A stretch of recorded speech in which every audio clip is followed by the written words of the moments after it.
Hey everybody, Motor Poet 59 here.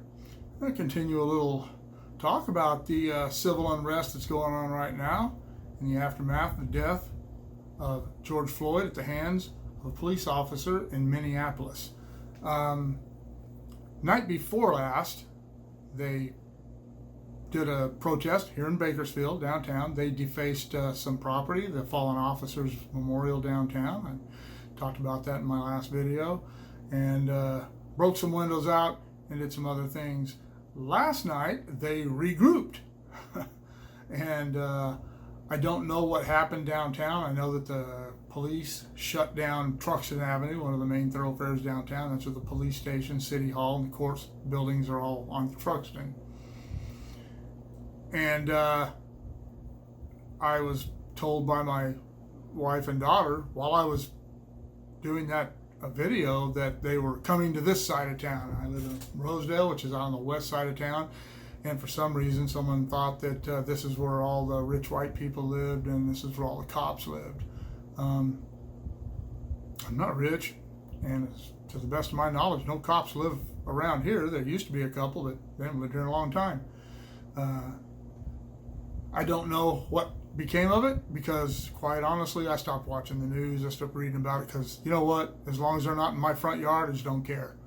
The cops don't need me or anybody else swimming in their soup, so I wasn't going to go be part of all of it. And I just stayed here. I never heard any gunshots or fireworks or the police helicopter or sirens or anything. And so I don't know if Target got destroyed. That's where they said they were going. The Northwest Promenade, which is a big outdoor mall.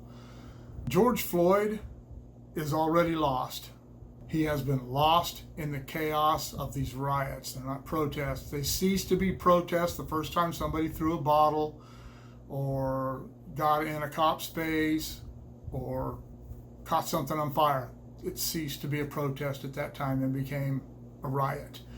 And people have been injured, people have been killed, guns have been fired, people have been shot. I don't know what the monetary value is going to be in property damage by the time this is all over, but these are not protests. This is not how you protest.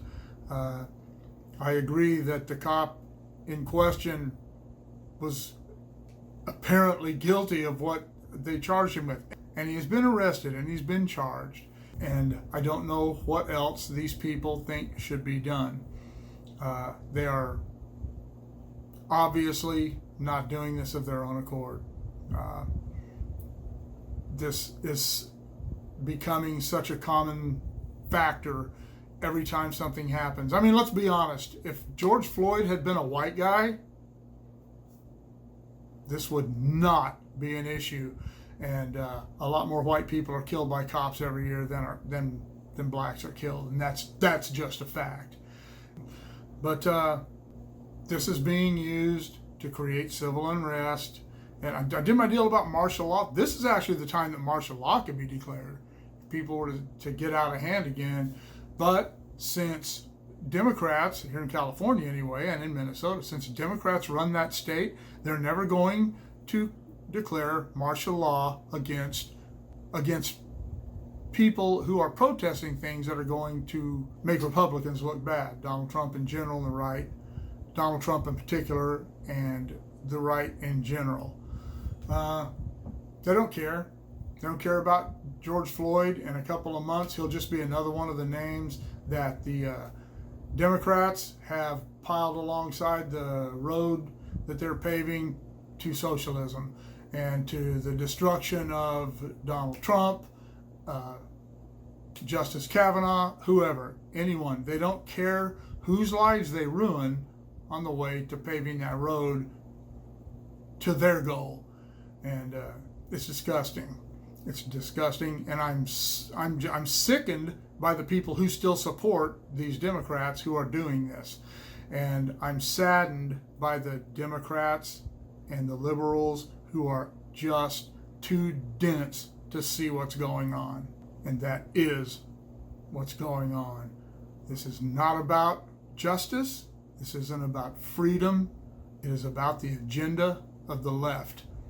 And George Soros's money has been tied to these kind of things in the past. I believe it will be tied to it again.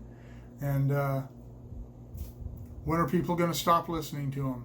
When are people going to start realizing that destroying cities, burning down their people's own neighborhoods, and when are they going to learn that that doesn't further any cause? It helps nothing. It never has. It never will. It's people who are just easily manipulated because they're mad about whatever their lot in life is. Somebody comes in and says, go do this, and it'll help things, and they do. It's sad. It's really sad. I don't have anything else to say about that. Like, share, and subscribe. Click on the bell if you want to be notified of future content, and we will see you all later.